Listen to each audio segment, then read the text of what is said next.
Në Tiranë vijoi për të 40 ditë radhazi protesta e qytetarëve e cila nisi kundër investimit në Zbërnec.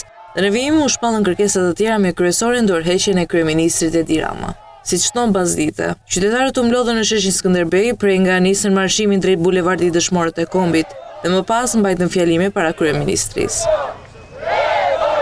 Protestuesit thanë se dorëheqja e kryeministrit Edi Rama është kërkesa që qytetarët vijojnë të përsërisin çdo ditë në protestat para godinës së kryeministrisë. Dorëheqja e kryeministrit Rama. Dorëheqje, dorëheqje, dorëheqje, dorëheqje, dorëheqje, dorëheqje. Reagim kishte deklaratat të drejtorit të policisë së shtetit Skënder Hita për hetimin ndaj profileve online që sipas tij po dëmtojnë turizmin duke lënë review negative të bizneset e duke cilësuar këtë si një përpjekje për të kontrolluar opinionin publik.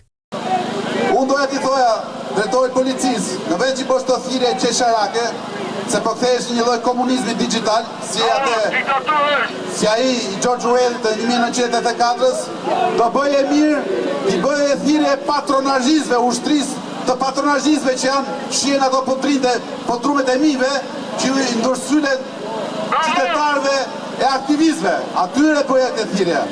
Nuk lan pa përmendur sërish 4 milionë euro të dhëna nga qeveria nga fondi i emergjencës për koncertin e këngëtarit Kanye West.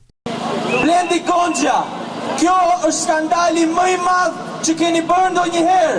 Në qoftë se fondet shqiptare nuk përdoren për shqiptarët, ato janë të kota, jo legjitime. Ju nuk mund të talleni me mundin ton. Nuk mund të talleni me punën e ndershme të shqiptarëve.